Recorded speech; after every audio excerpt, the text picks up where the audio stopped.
they have got 3 massive players coming towards the end of the contracts. Do you think any of them will leave? And if you do, which one? Zinedine Zidane was never sent off in his international career until that red card in the World Cup final. Okay. Ronaldinho won the FIFA World Player of the Year award twice in his career, in 2004 and 2005. Clarence Seedorf is the only player to have won the UEFA Champions League with 3 different clubs. See, it sounded stupid, but it's so believable. That's what I mean.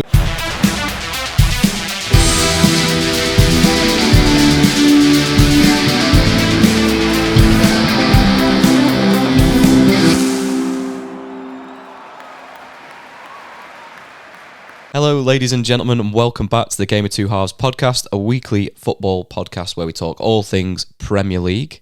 And we've just seen the end of the second game week of the 24-25 Premier League season. Spoiler alert, United have lost the first game of the season. We're not very happy about it. They might not be getting that top spot that you've predicted. It's all right, it's early doors yet. But we're going to dive straight into it, and we're going to keep a different format like we did last week, where we're going to kind of have a bit more of an interactive, fun section first before we dive in to the game week review. The pod. Yeah. We're changing it up, and we had some pretty good feedback. Right, to kick off, I was going to look at my notes then, but I've actually thought about it. You've memorised it? Yeah, memorised it. Right, so I'm going to give you a fun fact of the day to start the podcast off. This actually blew my mind. I didn't think it was true. But Messi's toughest opponent in net is... Do you know? Any ideas? Not a clue. So he's come out and he said the toughest goalkeeper he's ever faced is Fraser Forster. What? Why? When has he even played against him? Celtic. Barcelona v Celtic. Well, yeah, they did that. Is that the one where Celtic won? Celtic won. 1-0. Yeah, but like Barcelona had like 90% possession. Yeah, the stats were all in their favour. I remember that game. Yeah, and I think they had like 14 shots on target, and they just. Has he been genuine as well? Yeah, I think so. Though that's what I've done, like the research, and it's everywhere saying that it is. I can't find the exact interview that he's fucking said this, but it's everywhere, so I'm going off it. I thought you were going to say something stupid, like, you know how... Do you remember when Budweiser did that campaign with him where he gave beers and the amount of beers to each goalkeeper for how many goals he scored against them? It was like a Budweiser campaign, yeah. So say, I don't know how many goals it was, but, you know, say it was 700 goals or something like that. For every goal he'd scored against that goalkeeper, he sent them that many bottles of beer, and they were like customised and everything. Oh, really? And some of them got absolutely shitloads. You know, like where they were like keepers that have been in La Liga for a long time. Yeah, but isn't that like you're getting sent them? Would you be like, fuck you? Do you know what I mean? Or would you be like, oh, he's a funny guy? I'll keep these. Yeah. I've got 30 of them. That's just like him rubbing it in your face, but giving you beer at the same time. Yeah. And then do you want to even drink them? Because they're like customised. They've been sent to you specifically from Messi. Well, you drink them and then probably put them up on the shelf or something. Yeah, keep the I don't think I could even open them. Imagine like you're gagging for a pint one day and you're like, I might have to open them Messi specials. Yeah. Someone comes around, oh, can I open this? No! They were in the fridge. But yeah, I'm sure I'd have to look it up exactly. I'm sure people will know what we're talking about. That's weird. I've never heard of that. Yeah, I could have had that in my 2 truths, 1 lie. Spoiler alert. Yeah, you would have had me there. About Messi.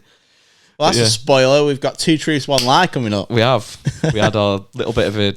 Last week we had worst insults, which some of them were terrible, but... Oh, they were terrible. Which reminds me, if you've got any, make sure you write them in, because we may well revisit that at some point. Maybe. Yeah. We were interested, and we did have a comment of like one of the like Bolly lads. Apparently, he did loads of tweets at... You know what? They told me about that when we went to their end of season do, and I forgot all about it. Like, I forgot that because otherwise I would have remembered that and said to you we should include it, and I completely forgot, to be honest with you. I'm not going digging at someone else's account, so he needs to dig them up and send them. Robbo, Lewis, get it done. Yeah. Or Will, if you're listening. You get them sent over, and we'll do a feature one day. Yeah, it's too much effort for me go digging in someone's Twitter account. We're busy. Help us out. Right, we'll dive into 2 truths, 1 lie. I've got 3 lots of players, and then we've got a bonus round of a personal one. Is this actually competitive as well? Are we going to try and beat each other? who gets the Well, more. we'll have a If you get more score. right, We'll yeah. have a score. Great. But I mean, you don't win anything if that's what you're getting at. You get pride. We're on camera. Right, pride, yeah. Okay, we'll go with that. Okay, so I'll start. Right, so the first one is Ashley Young. Oh, bird shit boy. Yeah. Top man. He actually loved the taste of the bird shit. No, I'm joking. Right, so the first one is he has won 5 trophies for Man United. Okay. He assisted Matta's goal in the FA Cup final. He has more goals than... Oh, shit, sorry. He has less goals than assists in the Premier League. Okay. I'm going to go with the last one. About goals and assists. He has less goals than assists in the Premier League. Yeah. You going that as the lie? Yes. That is wrong. Fuck's sake. I thought surely he's got more. I know he spent a lot of time playing deeper, but in my head he still scored more. So he scored 49, 71 assists. Well, it's quite a lot. The assists quite a lot more, to be fair. Yeah. 20 something. So, do you want to know the actual lie? To be honest, can't recall the goal in the FA Cup final. So this is why I actually thought you'd get this one. And the trophies, again, in my head, I'm like, could I work it out? It's probably similar. It's probably not far off, is it? Yeah, so Ashley Young has won 5 trophies for Man United. In my head, I thought that could have been more, to be fair. Mm. Because he won the Prem, didn't he? Yeah. He won the Europa League. FA Cups. Must have been a couple of FA Cups and a League Cup. Mm.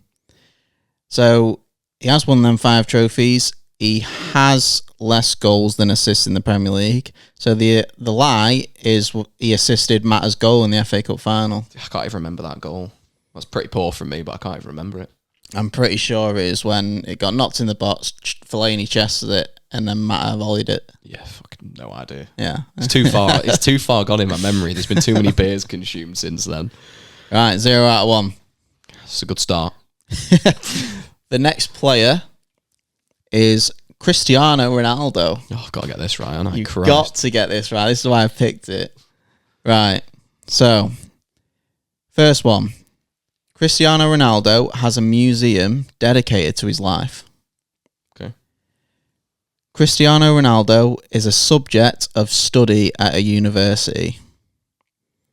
Cristiano Ronaldo's favourite colour is purple. It's the favourite colour. His favourite colour's white.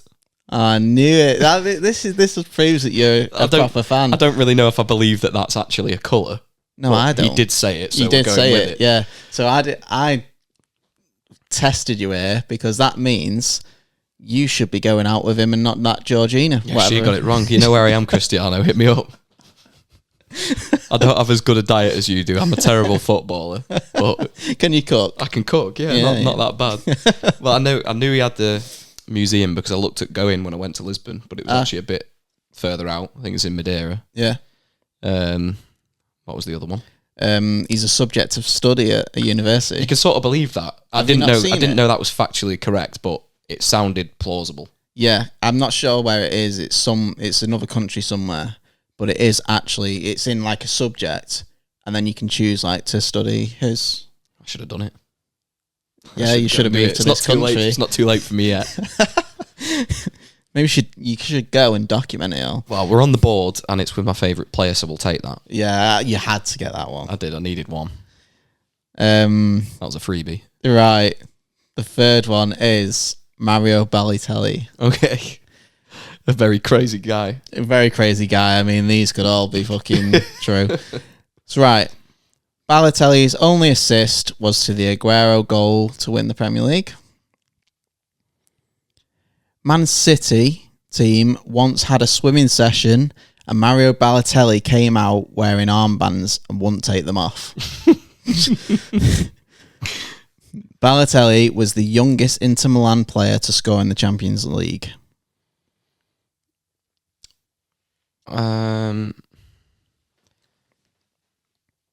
The armband thing sounds really feasible. I know the assist one's correct. I'm going to go with the Inter Milan being the lie. As the lie? Yeah. See, this is the thing with Balotelli. You don't know. Is it the fucking armbands? Yeah. For God's sake. See, it sounded stupid, but it's so believable. That's what I mean. It was also so specific that I thought it would be true. Like, you know, like letting fireworks off in his bathroom and all stuff like that. I was going to pick that, and I was like, no, everyone knows that. So I was like, this could be feasible. I've never heard of it happening, but I believe it could be true. Do you know what?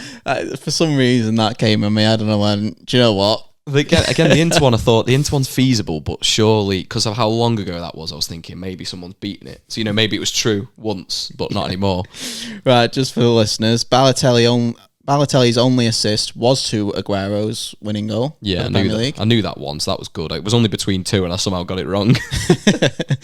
And the other true one was Balotelli was the youngest Inter Milan player to score in the Champions League. 18 years old, 85 days. The Champions League as well. I didn't really think about that. I listened properly. I bet they've had someone score younger than that. He was a wonder kid, wasn't he? So yeah, he was very sought after, wasn't he? Yeah. When he first came on the scene. So the lie was Man City team once had a swimming session and Mario Balotelli came out wearing armbands and wouldn't take them off. I hope that is actually true somehow and someone can vouch for it. Yeah, I've got it wrong there. So did you just make that up? Yeah, for some reason, like, do you know, like, when I was looking at all these, like, funny facts about Balotelli, swimming and Balotelli and then fireworks in his bathroom, for some reason, it all mixed together in my head, and I put that. It's a bit worrying that you've made that up. Yeah. I just thought it's ridiculous. It is ridiculous and it's believable. Well, you got it wrong, so it's a good one. Turns out. Right. That's all my three, so you can... At least we got one. You can get a bonus one for... If you know me, basically. Okay, let's see. I'm definitely getting this wrong. Yeah. I'm oozing with confidence. So you've got 1 out of 3, have you? Yes. Yeah. I mean, you're on the board, and I mean, it was for your idol, so you had to get it. It's true. Right, so this is Liam. Right.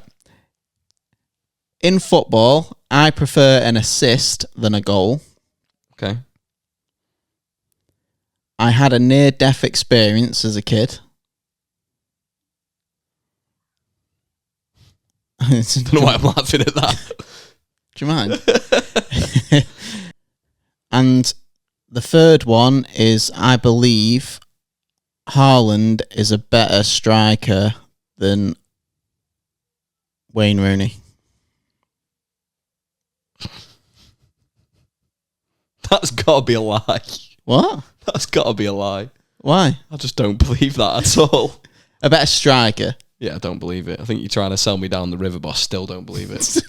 I know that he dropped back deeper in his career, but I still don't believe it.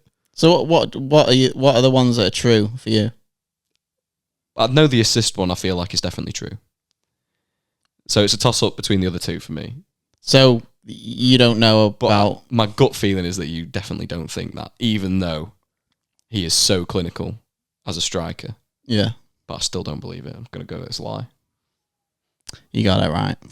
I feel like that was really easy and maybe you're trying to throw me off. Yeah, I was. Because I was going to say someone else, and then I was like, they're the two biggest players that I think there's a case if someone made it, like, if it weren't me, it could probably be true with someone. So yeah, we're biased, but then I just think like the range of goals he's got in his locker. Does Haaland have that? If I said goal scorer, maybe. Yeah. But a striker is a lot more than just a goal scorer. Yeah, especially in his early days, he had. It's difficult as well when you're comparing a retired player that you've seen his whole career now. Yeah. And somebody that's still quite young. So, why did you know for definite the assist and the goal thing? Just by the way that you like to play football. Oh, right, okay. I feel like that's not to say that I don't think it was feasible you'd rather score, but I could be one-on-one and I'd do a back heel to you. I feel like your favourite part of the game is picking passes out, yeah, as opposed to taking shots on. Yeah, that's true. So that's kind of why I went with that. Yeah.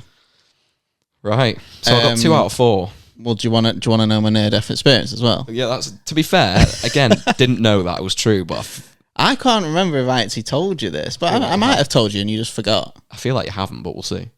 So the near-death experience was, I'm not even joking, this is like a near-death experience. So Do you know them little like lollipops you have as a kid? Well, yeah. The one with the ball on the end, you just have a long stick. Yeah. That got lodged down my throat. The stick or the lollipop? The whole thing. What? Yeah, so that was down my throat, and it was that far down. So my dad obviously had me over trying to pat me or whatever. Wouldn't do it. I was choking to death at this point. I forgot how old I was. So the lollipop with the lolly on the stick is all in your throat? Yeah. Whole thing? Yeah. I must have been How did you like manage maybe that? 4 or Oh, 6. quite I don't young, know. I was gonna say. Yeah. I wouldn't have said 6, sure. Surely I was younger than that. But I don't know. But the whole lollipop was down my throat, and my dad told me the story because I can actually remember like choking. Pretty and stuff. traumatizing. That's Yeah. why. Oh, mate, if I have kids, They're not having lollipops. they're not having lollipops ever. Ever. So my dad said, because this is what happened, my dad had to put his 2 fingers down my throat, and he said, literally, his fingers were down there, and he said he can only just get the end of the stick, and he got it with his 2 fingers like that and pulled it out. Fucking hell. Right, and he obviously worked like for NHS and stuff, and he went in and he told them, and they told him that was the worst thing he could have done, because if he didn't grab it and caught it and pushed it down further, You would have been fucked. yeah. Yeah. But then again, what are you supposed to do? I mean, is it a near-death experience? Like, even if you've like choked that much, could there be? Can you still be? Can you still breathe a bit? Do you mean? Well, I couldn't really breathe because I remember. But I mean, is there a point where you just like black out, but you can still get revived at that point? God, I don't know. Yeah, it's quite worrying. But that was my near-death experience. You've definitely never told me that one before. Oh, but right. I just went on a whim. Yeah, so when I have kids, they're never having a lollipop. Lollipops are scary and dangerous. That's the lesson to be learned. Honestly, I can't even look at a kid with it. And my mum said this not long ago. He was on holiday and he saw a kid with it, and she was like, not even looking. Have you ever had one since? No. Scarred for life. Scarred for life. And I'm sorry, but if my like future wife or whatever says, oh, no, let him have it. No. That's it. It files for divorce. Yeah. Gone. I'm not seeing it. So, yeah. That was it. I've done all right there. We've got half marks, haven't we? Yes, If you count your last one as the full thing. Sorry to share 2 out of that 4. traumatic experience. You might be scarred now. To be fair, I don't like lollies anyway, really. No. So I've gone for a slightly different format for mine. I've got 2 that are player specific, like yours were, and I've got 1 that is about 3 different players. Yes. So we'll go for the player specific ones first. I feel like that makes sense. Keep us on track. Yeah, okay. So, first one is about Andrea Pirlo. It's one of the players I picked. Oof. So here you go. Here are your 3 supposed truths. Pirlo holds the record for the most consecutive Serie A titles won as a player, achieving this at his time with Juventus. Pirlo never scored a direct free kick goal in a UEFA Champions League knockout match during his career.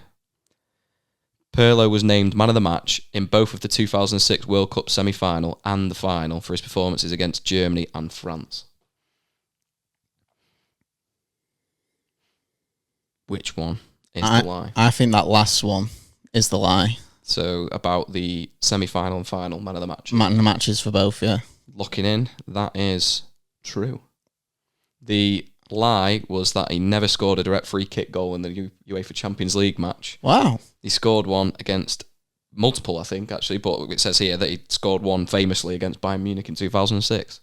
I can't remember it. No, neither could I. It's famously. It was famously, apparently. That's according to the internet. Well, do you know what was funny? Like, I that was the second choice because I wouldn't have put the first one. The Serie A titles won. Yeah, because I know Juventus went through a stage where they just dominated. Yeah. So yeah, I wouldn't have picked that one, but it was out of them 2, and I've picked the wrong one there. So this one, the next one, that was Pirlo. Your next one is about R9, Ronaldo Nazario. Okay. So, first, despite being one of the greatest strikers in history, Ronaldo never won the Champions League during his career.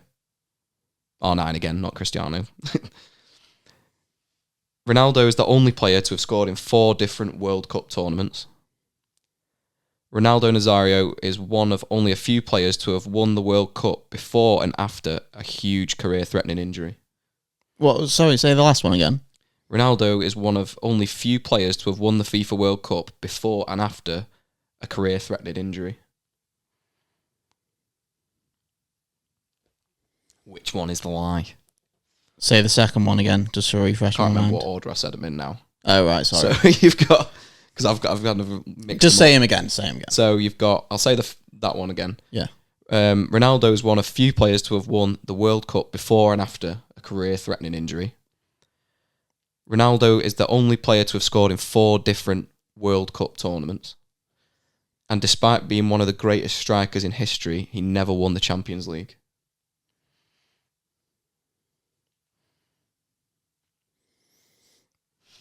Oh. Is it difficult? I can't tell if it's difficult or not, because obviously I know what the answer is. So in my head, I can't remember which one I would have picked. But I don't think it's difficult, but I'm guessing myself. gotta go with your gut. I think it's the 4 World Cups. You going for that one? Yeah. That is the lie. Yes, because there's no way he played 4. He also only scored in 3, and there are other players that have scored in 4. Miroslav Klose and Pele. Yes, of course, 4. Yeah. So not only is he not the only player, he didn't actually even do it, and other players have. Yeah. And then he didn't win the Champions League ever, and he did win World Cups either side of an injury. He did win the Champions League, sorry. No, he never won it. You said he didn't win the Champions League. Yeah, and that's true. Oh, right, yeah, sorry. Yeah, I know what you mean now. Yeah. So that one, you got the right one. He did not score in 4 World Cup tournaments, and the lie was actually he was the only player to do it, and other players have done it, and he didn't. He scored in 3. Yes. Because I was World Cups every 4 years, and I was like, he retired early because of his injuries and stuff, so I was like, nah, there's no way. Yeah. I don't know if I'd have got that one, to be fair. I thought it was quite difficult, but I don't think my knowledge on him is actually that great. I remember him being fantastic, but in terms of his career achievements, I don't really know. Yeah. So I got that right. Yeah. So this is your last football one, and this is got 3 statements / facts, whatever you want to call them, about different players, and one of them is false. Yeah. So, Zinedine Zidane was never sent off in his international career until that red card in the World Cup final. Okay. Ronaldinho won the FIFA World Player of the Year award twice in his career, in 2004 and 2005. Clarence Seedorf is the only player to have won the UEFA Champions League with 3 different clubs. I know that because I love Seedorf. So that's true. Okay. I think the Football's Player of the Year for the 2004-2005, because I think Kaká won it in one of them. That is actually true. No way. Zidane had already been sent off for France before the final. He got sent off earlier in a group stage in the World Cup. Oh, did he? But I thought that one was maybe the one that could throw you off, because it's like it was such a bad red card, you'd maybe think... I thought Kaká would have, because he won Ballon d'Or around there. He won the Ballon d'Or. I can't remember what year it was, but you're probably around the right. Yeah, it's that era kind of thing. So it's like, yeah. Oh. It's the same as me. You got 1 out of 3 on the football side. Damn. You can level up with me if you can get my personal 2 truths, 1 lie correct. So this is basically to tie me here. Okay. So here's your 3 statements about Lebom. You can't Google these. We're not famous enough. Okay. I have visited over 10 countries. The furthest I've ever ran is 10 miles. I've met someone who holds a Guinness World Record. I know that. I reckon you have. And it'll be something stupid as well. The 10 miles and the 10 countries. So I think the 10 countries is quite high for me personally, because I know I haven't. I need to get out there a bit more, don't I? Travel. I think you've done the 10 countries. So I think it's the second one that you said. The run. The run, I think you've ran more than 10k. The 10 miles. 10 miles, sorry. The lie is the stupid world record one. I haven't met anyone that's won a world record. Or if I have, I don't know about it. Oh, really? Yeah. I thought it would be something stupid. The 10 countries I had to double check in my head before, but I have done over 10. I don't know how many I've done. Wow. But I wrote down the ones I have been to that I can think of, and there's 12. I need to be more cultured. 10 miles is right. I had to work. I put it in miles to make it more sound. I had a look before. The first I've ever run is a 15k, and I looked, and that is 10 miles. Right. Which is the longest I've ever ran in one go. Right. Yeah. So yeah, I just threw that stupid world record one in and thought you might think that's an obvious one and not go. Yeah, because I just thought you'd like know someone that's like down the most pints in a minute or something. Do you know what I mean? Love to meet him, whoever or her, whoever, you know. Yeah. So yeah, I take the win there. I've stitched you up a kipper. I can't believe that you've won that. I thought I would have had that. 2-1, just like Brighton. 2-1. We'll take it. I don't know if anyone. You have to let us know how you guys got on if you were watching, listening along. Yeah, I feel like the listeners could actually play along to that. Yeah, the ones about us are probably quite difficult. Yeah. But some people that know us well. I mean, if there's some friends that are listening, I think there's probably 2 mates maybe listening that probably knew the near-death experience for me. But I actually thought I told you. I feel like you've never... No, that felt like new news. New news. New news. It was news. So yeah, there you go. 2 truths, 1 lie. I am victorious by a small margin, but we take it. I mean, strictly speaking, in the football side, we did draw. Yeah. But I'm taking the victory. Right, okay. Just before we go into it, there's the rumours of Sterling now being left out of the Chelsea squad. He made that statement as well, didn't he, on his social media? And I think it's Pedro Neto that has took his kit number. Yeah, so, I mean, he's definitely going. The question is where to? I saw they asked Pep, didn't they, about it because they've had Gundogan come back with Barca, basically, presumably not having any interest in playing him. I saw a lot of people bantering in the comments about that Pep one, saying he doesn't rate Sterling, he don't want him back. But then Pep was basically making out like he wouldn't have spoke about Gundogan until it had happened because he's not a player for their club anymore. I still think like they've got Doku now that was like a similar like kind of player to like Sterling in a way. I think Gundogan left and they didn't directly replace him. No, Sterling was replaced, or the system also changed, and I'm not convinced that they have any requirement for him. He's also potentially maybe not at the level anymore. Is that harsh? I don't know. I think it's quite harsh because he's still under the age of 30. I think arguably he's in his prime years. I think he could do a job at Arsenal, and Arteta's come out saying he really likes Sterling. I think, yeah, it's a bit, especially if you play him on the left. Yes, you get the chance there. Miles better than Martinelli, but then do you think it's better than Trossard can argue play on the left? But then he doesn't seem to fancy him all the time either. No, even though he's pretty solid for Arsenal. He scores when he comes on, and I know Sterling can be wasteful in front of goal, but his build-up play and all that, and he's electric down the wings. I think he'll be great. And the fact he's worked with Arteta before, like you said, when he was at City. There was rumours that obviously Chelsea are now in for Sancho, so will United do a swap deal? And I was just like, I don't think so, personally. I mean, this might be a stupid thing, and maybe I'm missing obvious players. Would there have then ever been players that have played for Liverpool, City, and United? Yeah, and United. Like, I'm not sure if I can think of one off the top of my head. There's a lot that have played for... Even Liverpool and United's quite difficult, but there's a lot that have played. What have you just said? Liverpool, Chelsea. Well, I didn't even throw Chelsea in there, but obviously they played for Liverpool, City, and United, 3 big rival teams. I don't think we'd go for him. Would I take him? I wouldn't be angry at it. No, I wouldn't be angry if the money was okay. Do we need him? Not really, but. I mean, they can't really be cheeky and ask for a lot of money for Sterling, can they? When they've left him out of the squad. I do think maybe people will disagree with me, and obviously the fact he's played for Liverpool and City, some people wouldn't want him anywhere near the club anyway. But he's better than Sancho in my view. I know Sancho's got all the talent in the world. I'm not saying he's poor, but he's been poor for us, and he's as good as gone in my eyes. What did you actually make of the actual game itself, anyway, against Brighton? So, obviously, first game of the weekend, I sort of watched it in dribs and drabs because of other commitments. But it was a difficult one for me in terms... sometimes last season, we had games where the results went that way and we were terrible for large portions of the game, and I don't think that was really ever the case in this match. I thought the same even in that opening fixture we had against Fulham, where I do believe on the ball and with the eye test, Manchester United look like a better team than they did last season so far.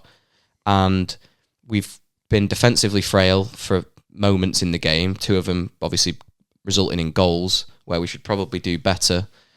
But I think you could argue that you can afford to be poor in those moments. Not that you should be, but if we were taking the chances better at the other end of the pitch and we've not been clinical enough in that way. I know we got quite unfortunate with the Garnacho-Xerxes mix-up where there's the offside, which is such a shit one to take because it's definitely a goal. There's certain things there, though, isn't there? I think, like, we saw Ten Hag, he was, like, kind of having a word with Xerxes at the end of the game, and it was like everyone's saying that, I think he's saying, you didn't need to slide there, you didn't need to be put yourself in that situation. Xerxes a bit...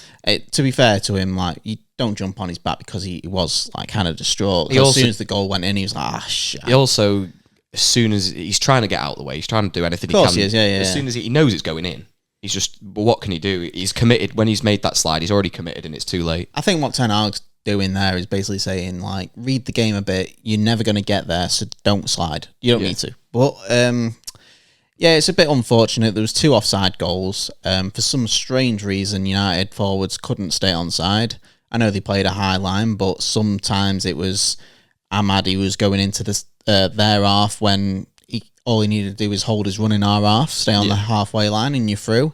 Like I say, there's a lot of chances that United created there. And I know there's some signs of last season still in the United team, but I also see it a lot better than last season. It's looked that way so far. Obviously, I still think we need a midfield player. I think that will tie things up in terms of making our performances better. The thing is, that's better. I mean, if you get like the Agate legs in there, maybe gets back quicker when Ten Hag's playing so high up. I also think the way Ten Hag's playing towards the end of the games, it's just not sustainable. Well, I disliked the substitutions that he made towards the end. I would argue, unless he's unfit or taken a knock, and the only other option that's different to that is your 3-4 goals to the good and you've got a lot of games, Bruno Fernandes should never ever be subbed for Manchester United. No, he was a bit... So to take off a creative player when we're in a game needing a goal, I know at that point we were still level. He still runs his socks off, doesn't he? Didn't like that, and I'm also never a fan of unless there's an injury, of throwing a centre half into a game. And I know he's trying to get Delict minutes and he's trying to edge him in.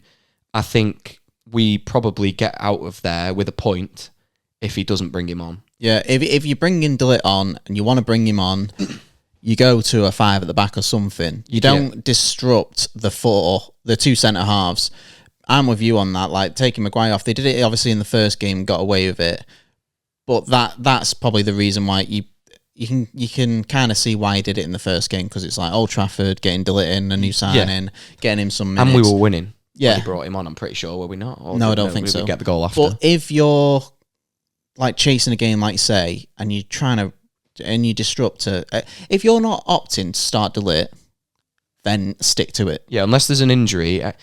What I don't like is I feel like it's quite difficult for a lot of players, and I know they're professionals, but in my opinion, if you're coming into a match and you don't know the pace of the game, and I think the hardest position on the pitch to do that is at centre back, and you're then bringing on a player that, yes, he's played at the high level, but he doesn't know the league. He's still getting used to his teammates. Yeah, and we've thrown him in an away game with 10 minutes to go when we're under the cosh a little bit, defending chances.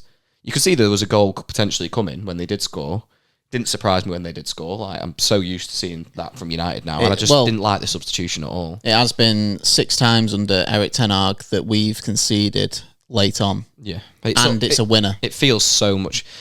So is that saying that his tactics just aren't sustainable for the long run? Like it's all right doing it until a certain point, but at that point, like, are you saying you're away at Brighton? Do you just then go, Joe, what, we'll stay compact, and if we can catch them on the break, we catch them on the break, but we'll stay compact. We'll have like 2-3 runners. And for some reason, he still plays his midfielders high. So it was just like Brighton are the home team. If they get a chance, the fans are on the back, like, cheering them on. Yep. And I think that's the last thing you want going into the end of the game. And I think it's about game management, and I don't think he does that. Well, I think the way that he plays anyway, It's the same at Ajax. It's the same for us. He's never really had a team that's harder to beat. They're always easy to play against. They're easy to score against. Yeah, well, we mentioned about the Spurs comeback. That was against Ten Hag's Ajax, and it should never happen. And you even saw there it was a bit of a gap. And if you're going to concede that many chances and be that easy to play against at times, and that is going to be the way we play, and we accept that, which I don't think they obviously want to. They want to defend better. You've got to be clinical, haven't you? They've got to be scoring more. That if they're going to be open and say, "Listen, we might concede because we're playing this way," you've got to outscore the other team. And that goes without saying, and we can't do it at the moment. You've got Rashford's not really at it. I don't think at the moment. Garnacho, how he isn't the first name on the team sheet when it comes to the wide players, I don't know. Because to me, he shows more than all of them. He gets in the positions. I mean, Rashford doesn't even hardly... I mean, apart from the offside one, he doesn't even have a shot on goal. I love Rashford and I want him to come good again. I think, we can see him get back to good levels again. We've seen it before where he has these patchy moments where he has a good season and a poor season. I do think it's feasible, but Garnacho's got to be starting for me. He's obviously enjoying playing Ahmad at the moment. He played him a lot pre-season. He was good. Gets a goal on the weekend. I think his game had a lot to be desired. I do think he was one of the brighter players, but his end product was pretty poor. The goal takes a huge deflection, and he does do really well before that to take the player on the inside. The one where Dalot puts in an absolute worldie ball, that's got to... You have to test the keeper. Yeah. It should be a certain goal, really. Yeah. Any goal... if that's a striker... You'd be absolutely gut-wrenched if they didn't score that. It's perfect ball. It's got all the pace on it.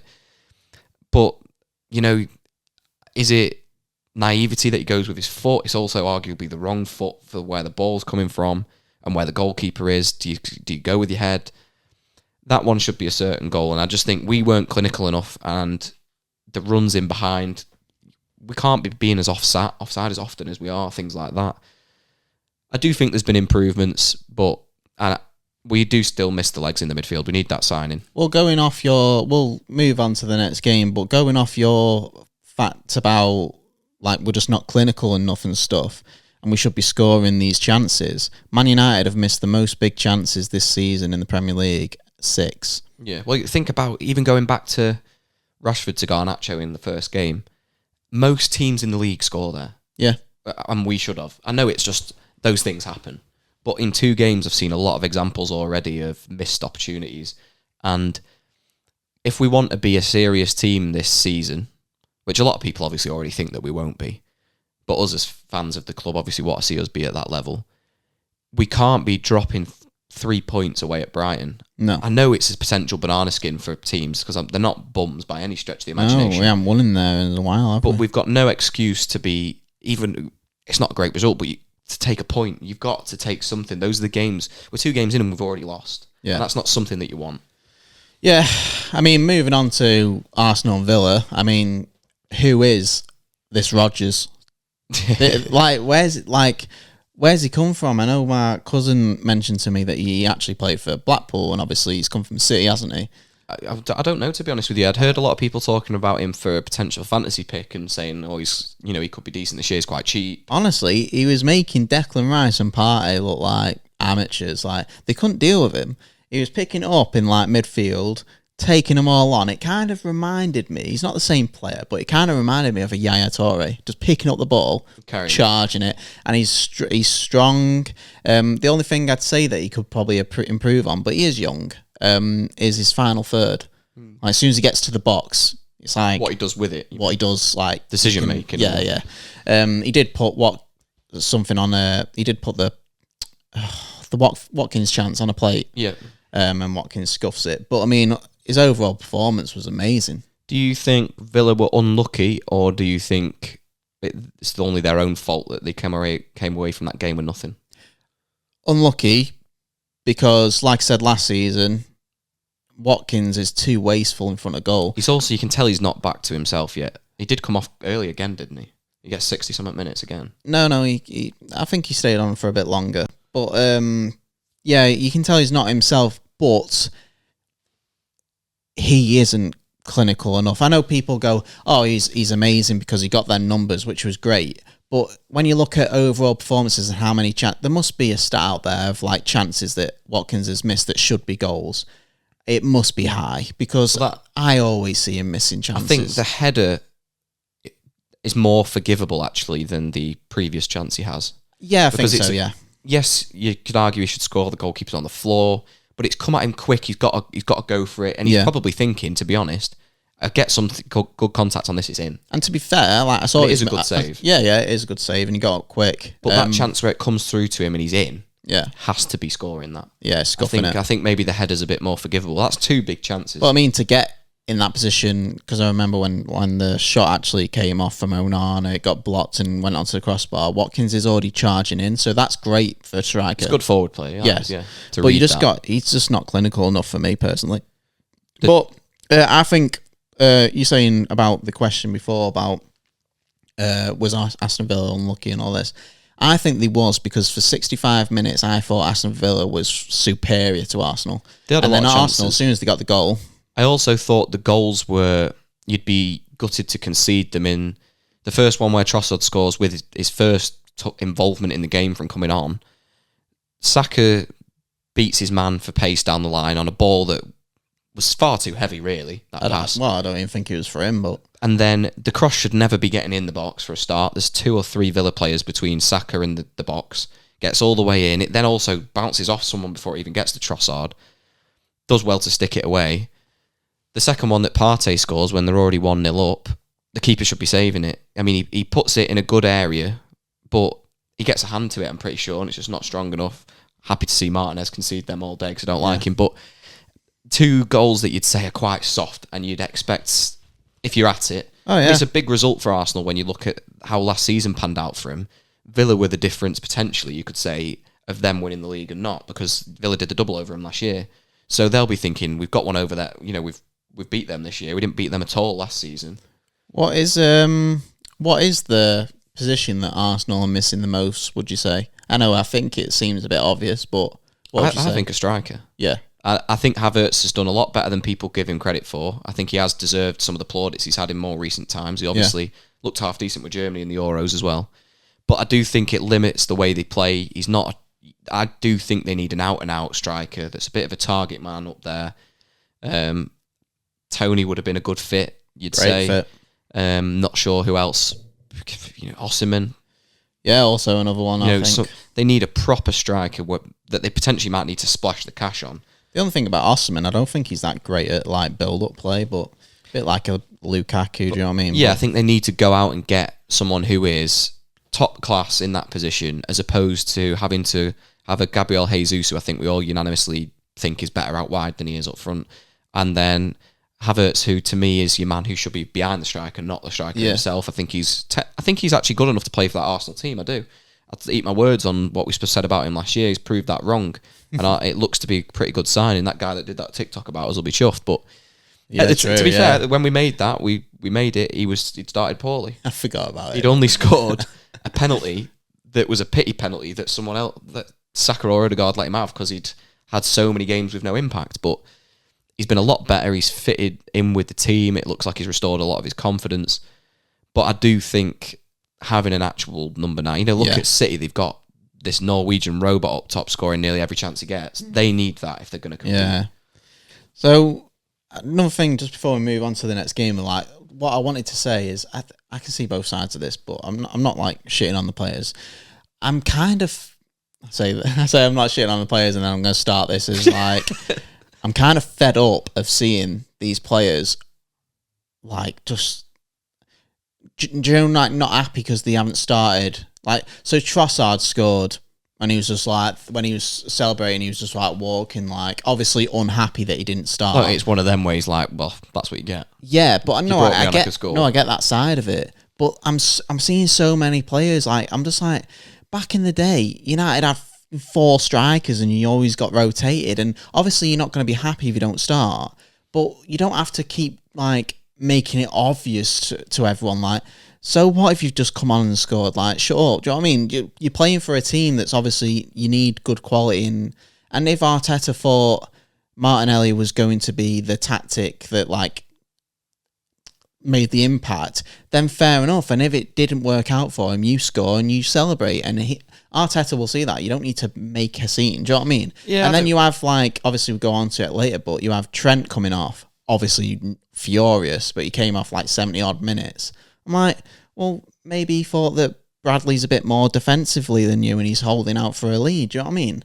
And then obviously Bruno comes off. He never comes off, but he came off and he was like, he did like a bit of a like, well, I don't know why you're taking me off, but he didn't like make that much of a scene. But I just thought, I don't know, these players. Do you ever think there? I don't think with Bruno, because I think we know him well enough, his character, by how he speaks about the club and the players and how he is as a captain. But you know, there'll be players in that situation where you've gone off there and then you've lost the game and you're looking at it and going, well, that wouldn't have happened if I was on the pitch. Do you know And what I think like, that's what Bruno's in, really. But like, he wouldn't say that, would he? Like, in a million years. No, do you know what I mean? But he's looking at that thinking, you're taking me off and we've lost now. No, but I kind of put myself in their shoes. Like, if I was professional football and I'm coming off when, do you know what I mean? But like the Trent situation, why are you unhappy? And that you've got 1 year left on your contract. I kind of get it, to be honest. I don't really mind it too much. I prefer it that if they were a bit more full on with it as well and sort of go out when they have their interview and be like, yeah, I was fuming, mate. I'd love it if they were a bit more direct. Yeah, no, but I just think you're in a squad and you can't be that selfish to go, you should never play because I'm playing. And I know, obviously, you get players like that and you love to see it because it's like character. But I just think it's a bit, I don't know, like, Trent, are you saying Bradley should never play when you're fit? Do you know what I mean? Like, I don't know. It's just a bit. And the Trossard one, I mean, just celebrate. It's a bit like Rashford last season. Like, celebrate. Stop being a miserable. But, you know, I just want to say that. Yeah, it doesn't bother me. It doesn't bother you. No. But it kind of, it's just annoying to see. And just like, celebrate, be happy. I don't want to see Arsenal celebrate. I want to see them lose. I mean, you could have been dead. You could have choked on a lolly, for God's sake. Enjoy life. You know how lucky you are. Right. What about Wolves-Chelsea then? Well, I don't think anybody would have put that in their Super 6. That's what Definitely I'm saying. not. If you did, you probably want your hard drive checking. But 6-2, great result. I mean, it looked like it was a game that was properly in contention until Chelsea did run away with it in the end. But it was sort of goal for goal for a little bit. Yeah. Wolves made the best of a few little chances that they had. No, they played well first half, Wolves. But Chelsea, you know, I know Madueke gets a hat-trick, but it's the Parma show, isn't it? You know, gets a goal, gets 3 assists, puts them on a plate. Literally, like, Madueke, like, fair play, you got a hat-trick and everything. But, I mean, in them positions, I expect you to score. Yeah, like, he literally did put it on a plate for him. Yeah. It's potentially worrying signs, isn't it? For I think a lot of people sort of think Chelsea will be relatively poor. I don't think anyone's expecting them to really be a. I mean, if they play like that, they looked a good team. But is that because it's Wolves? Were Wolves a bit all over the place? Did they get exposed, found out? Did Chelsea line up in a way that gave them a huge advantage? I mean, they've got about 5,000 players to choose from. Yeah, I mean, the toughest thing for that manager is finding your 11. Because, I mean, you've got to get a bit of consistency in the starting 11, haven't you? My gut feeling is still that they'll be miles off it this year. I know that sounds ridiculous after a 6-2 win. But you I just can't see it long term that they'll be able to withstand putting up fantastic results like that again and again. But, you know, they've got a manager now. Again, I don't know that much about him, but he won the league last season in the Championship. They've got a lot of talent to choose from. And they've got good players there. It's just they've not been a team in the past. You know, under Pochettino, I know at the end, to be fair, he started getting them playing a bit better and then he got sacked. But if they can get a consistent 11 to 14 players that are playing often enough and he's not having to cycle through the stupid amount of talent that they have, then they could be a genuinely, seriously half-decent team. But my gut feeling is still that they'll be all over the place, to be honest with you. The squad depth is unreal, but, I mean, is it too much? You know, I just said about United back in the day had, like, 4 or 5 strikers that was really top quality, but they never had, like, 4 or 5 midfielders that were top quality, 50 odd players, or 4 or 5. Have you seen the video defenders of the gym when they're all in the gym? Yeah, you can't even get on a machine. It is insane. That is. I mean, 6-2 or whatever, they could have won 10-0 for this weekend. Oh, mate, they are such a banter club. They ran like shite now. It's a business. That's it. If they can win the games, then great. I don't think they even care that much about that. I really don't. I saw one of them fans, like, you know, the Chelsea fans on that overlap when they talked to the fans. And one of them went, oh, everyone's just saying about us spending money because we haven't won anything. I feel like if we start winning stuff, everyone will be like, oh, no. it's not that. It's just the way they ran in general. Everything about it. It's just that your new owner literally doesn't know what he's doing. They are soulless. It's a soulless club. Yeah. Like, you must be fuming at all this talent that you've got, that you've brought through your youth academy. They've had some great players come through, and they've sold them all. Yeah, like Reece James is still there, probably just because no one wants the guy because he's always injured. It's like he hears about a wonder kid in some weird league, and he buys them just so no one else can have them. It's a business. All they want to do is, if they buy all this young talent, you're not really going to make a loss. If you're buying young players like that are half decent, you shouldn't be losing any money. But how can he sell them for more when they're never even going to get in the team? Like, I mean, maybe loan them out, but I think if you can pull a player in for 15 million and he's a hot prospect that might be good in a couple of years, even if the 2 years, if he's not played that much football or he's been out on loan, I don't think you make a loss on it, because it's so cheap. It's a bit different if they're going and spending your 60, 70 million on potential players. You've got to take a punt on the fact they're going to be worth double that, or at least what you bought them for. But I think these young players they're buying for like 10, 15, 20 million, it's pretty risk-free, really, in that world. But what is it, a 9-year contract for Palmer? Yeah. And like, Carragher made a statement saying... giving Jackson a new one as well, apparently. Oh, it's just unreal. Like, I would never sign that as a player. And I know you've got to think about that means even if you get a massive injury, like career-ending injury, you're sorted for you're making 9 years. Money. I get that bit, but as a player, that means no one in this world is going to get Palmer from Chelsea if he did want to leave. You're going to have to fork out a lot. But that again is the idea. They've looked at him and said, he's one of our best players, if not our best player. He's very young. If he keeps playing like this or gets better, your Madrids and all that are going to want him, so they can fucking pay for him if they do. Yeah. And that's why they've done it. I know, I get why he's done it, but I've just never seen that before. Yeah, it's soulless, really. It really is. They're selling the players that they've brought through. They're buying every Tom, Dick and Harriet. And then the manager's coming out and basically saying, I'm not going to play them so they can leave. Yeah. Like, it looks, from an outside perspective, a joke. It looks messy, and then the manager came out saying, well, it's not. I've got my 22 players or whatever it is, and the rest I don't even see. I was like, yeah, but that's what I mean. It's soulless, isn't it, like you say? Sterling was the first signing under Todd Bowley, and this guy hasn't been around that long, really, has he? And they're already wanting rid of him. Yeah. Chilwell, they're saying, yep, he can go. I mean, again, the guys are always injured, so I don't really blame them, but they're just saying there's no respect to the players there. Do you know how, normally it's quite good, has a good vibe to it when a player leaves. Like, everyone speaks well of him. Like, the manager will come out and say, oh yeah, they're a top player. If people, they won't disrespect the players. I feel like they're just disrespecting players, but players that have given up their youth and years for that club, and they just get. And I'm not saying that they're necessarily shit hot and good enough to compete, but they shouldn't be as disrespectful to them as they are. This is coming from United fans, and we know that even the old United board and Ed Woodward and stuff, they were disrespectful. Look at the way they disrespect De Gea. Yeah, someone who played all those years for us, and then they're like, "Oh, we're going to give him a new contract." Actually, you can leave. Yeah, they didn't even give him testimonial. Someone who's played that many games for the club and was such a good player for us should not be getting any disrespect at all.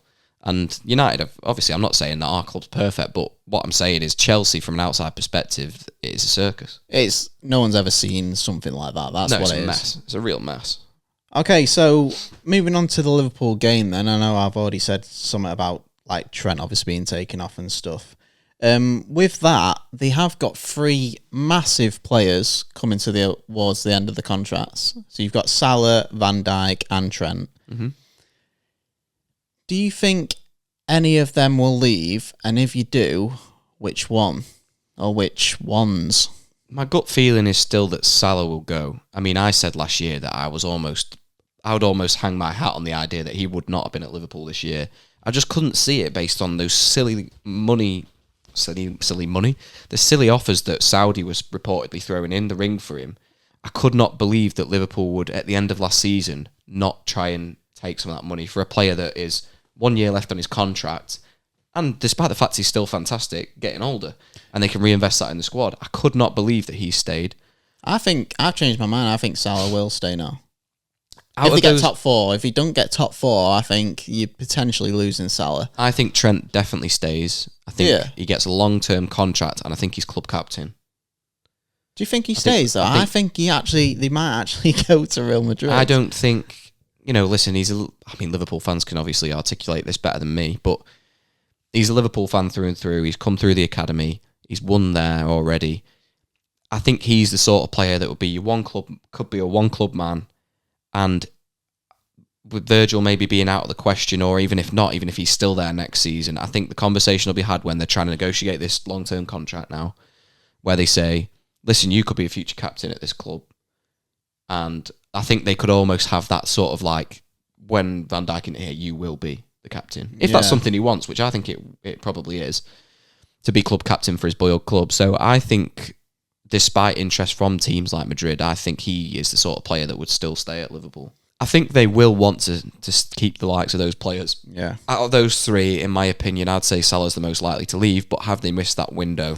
I mean, if you lose all three, you go from like maybe top 4 title challengers to struggling to get top 4. I would say it's a difficult one, isn't it? Because I do think they've made a good start under Arne Slot, or Arne Slot, as they keep calling him. I thought it was Arne. Yeah, I thought I think they've looked good. I thought there was going to be this horrible transitional period. Despite the fact they already had a decent side, I just thought the manager would come in and it would be difficult. I think they have started well. I do think over the course of the season we will see that tested, and I'm still expecting a bit of a drop-off. We'll see it tested next week, won't we? Let's hope so. Brentford had some chances. Brentford were good. Yeah, I'm pretty sure commentary said they've never scored at Anfield or in many seasons. I don't know. You wouldn't have known. You wouldn't have known based on the performance. I know they didn't score, but they had a lot of good chances. I think specifically a lot of it coming from crosses in to the area where they were winning some aerial duels and getting the shots away. I think they were unfortunate to not get a goal for their performance. Yeah, Liverpool were justified winners and did have even more chances than the 2 goals that they scored. But that was kind of similar in that opening game for Liverpool. Ipswich played really well, but when the floodgates opened, Liverpool could have had 5 or 6 in that game. Yeah, I thought Liverpool, comparing back to last season, they missed a load of chances. They made like a montage of it at the end of the season. That basically what prevented them from going on and challenging for the league. And I noticed this season, it seems like they're taking more chances, I think. But they also don't have Darwin Núñez starting games, which might be... I don't think that's a coincidence. Well, that guy, I don't think he's terrible by any means, but he is renowned for missing quite a lot of big chances. And he's not been starting the matches so far. Diaz takes his goal well. I would say, again, I think it's a bit of a soft one for the goalkeeper. Obviously, he's levered it, but it's near post. Diaz has looked good, to be fair. Salah takes his finish well, though. Salah does. I think it's a nice finish, that. Yeah. Van Dijk has actually made his 100th Premier League appearance, that game was. 98 unbeaten. Home appearance, should I say? I was going to say, surely it's a lot more than 100. No, it's Anfield. It's 100 Anfield appearances. And 98 unbeaten. I mean, I'll just say this now, but I mean, like, it is pretty ridiculous. And I mean, does that sort of stuff, that sort of stats, get you in the all-time Premier League teams? It gets you up there for sure. I mean, I've discussed this a number of times, and when you have those conversations, for me, you kind of have to do it in a few different ways. You go off what players have won in terms of, how many Premier Leagues did they win, how good of a team were they, and then you can also do it on, forget that, how good were they at the peak. That's what I like doing it on. And to me, you can't ever be in an all-time list when you've won it once. But in terms of, if you could say, okay, forget that, out of the best you've seen, in even if it's just like individual performances in the season, sure, he's in the conversation. But I think when you could put him next to Terry, Rio, and Vidic and whoever, like, even I don't think he gets... Sam was great, when you've got one title in that league, you can't be in an all-time conversation for me. But in terms of at their peak, sure, you can make the case, but... I like doing the all-time on peaks, because I feel like if you're going off, like, honours, what they've won, I feel like most teams will probably be the same. Yeah, but it just stinks, doesn't it? Like, you can't put you know, you can't be like, oh, Suarez, one of the best I've ever seen, didn't even win it. Like, yeah, but I mean, in terms of Do you know what I mean? ability, I'd probably get him in there somehow. you can be in the conversation. That's what, to me, it'd always be on honours, and then I'd have an honourable mentions of like players that, listen, on the day they were fantastic, but they didn't have the accolades to back it up. Yeah. And realistically, now you're looking at, obviously, United have got a lot of candidates for when we'd won it so many times. City now, you know, your likes of Walker get talked about because he has won the Prem so many times already. And then I think it's just longevity as well. I don't think you can... It's disrespectful to herald players as some of the best to ever play in the league when they didn't play in the league for very long. But in fairness, Van Dijk's actually played in the league for quite a while now, so... I saw Phil Foden's, like, all-time Premier League 11 before, and it's disgusting. Yes, but he's got what the City players he's got in it. Yeah, but he had, like, Vieira and... Who did he have centre mid with him? Probably David Silva. David Silva, yeah. And I get, but the thing is, the last person he put up there, because it was Aguero the one, which you could probably argue and say, yeah, fair enough, but he went, oh, it'd have to be Rooney, just for the longevity. I went, it's Rooney anyway, like, just for the way he was, but... Yeah, that's just me being mad at a City fan, I guess. But yeah, no, I did see that. But yeah, he's got a lot of City players in there, but it's to be expected, isn't it? Well, that's a beautiful thing about football. You have loads of different opinions. You do. People probably don't agree with ours. Yours. No, I've got the balls to say, man. Right, shall we just review our Super 6 and Fantasy Week then? How did you do? Well, my overall score on Fantasy wasn't terrible, but it was a very big scoring week for a lot of people, so it was quite a poor week for me overall. I was pretty much saved by the fact I had Haaland captain and I had Salah in my team. Other than that, it was pretty much no returns across the board for everybody else, so I got like 60-something, which... What place are you in? You're 35th and 35th. I've had 2 13th. Pretty poor weeks. Yeah. Like the first week, I was a bit closer to everyone. This week, I've seen a lot of 90s, even some 100s. Most people are at least at 70, 80, and I fell underneath that. I'm underneath the average this week, so... The thing is, the people that have like done really well have triple captain Haaland, sorry. Yeah, and some people triple captain week 1 as well. Yeah, so at least we haven't used that yet. I'm trying not to overthink and panic and think, this player definitely needs to go out. I'm trying to leave it a couple of weeks. If these players are still stinking, I will have to think about changing my team, but I'm trying to keep it relatively similar. Are they still doing the 2 wildcards? Yeah, you get one pre-Christmas, one after. Yeah, so I'm thinking of doing a wildcard already, but after the international break. So seeing if anyone gets injured first. Yeah, well, you can play it anyway because you can just keep changing it, can't you? Well, yeah, of course. But yeah, I'm thinking of using a wildcard this early just because I want to use it before the Christmas, and then I can obviously use one again anyway if it's not working. But yeah, I'm thinking of using one already. My concern this week was Solanke was injured. I'd already made a change before that, so I banked my transfer. It seemed to be getting spoken about that Quansah was going to drop in price from 4.5 million to 4.4, and I didn't want to lose the opportunity to swap him out for someone that was also 4.5, so I swapped him out early for Mazraoui, which I was happy with. So I brought Mazraoui in. But that meant I'd burned a transfer, and then the day before the Premier League was due to kick off for the weekend, Solanke gets announced as injured. So at that point, I've either got to take a 4-point hit or... Yeah. Which I was happy to do, because I was thinking... It's not... Do you know when you say about the 4-point hits? Yeah. They're not actually as bad as you think, are they? It's if not, you but... swap it for a decent... I think you've got to weigh it up in your head is... You've got a guarantee. If you're taking a 4-point hit, you've got a guarantee you're going to say, is the player I bring in going to get more than 4 points? If they come in and get 2, then you've taken a 4-point hit and scored nothing. Like, you may as well have... So I just benched Solanke in hopes that he'll be available for next week. And I just played Quansah, who was like my best choice out of my substitutes, really. I thought, I know Arsenal's a tough game, but I thought, you never know, like, he could get something. I'm just higher than you in Super 6. Yes, I did look at this earlier. I completely forgot about Super 6. I was too focused on our Lebom league. Well, I was going to say, like, obviously you just said about Lebom. We have tried the app because we've seen it everywhere, and obviously people are just using it as promoting it because obviously they must have like some sort of deal and stuff. I get that. So we just thought we'd try it. I mentioned it to you last season, didn't I? But we never went ahead. But you can do like you set up a group just with your mates. Could be anyone really. 20 people, the max I think it is in a group. Was it? Yeah. We only got 3 of us in just because we wanted to just try it, see what it's like. You do the minimum bet is £2, and obviously the host picks how much you have to put in. So next week I'm gonna put the minimum bet as £100, so everyone has to put £100 in. We'd get no entries at all, would we? No, well, we did it, didn't we? So it was just between 3 of us, £6.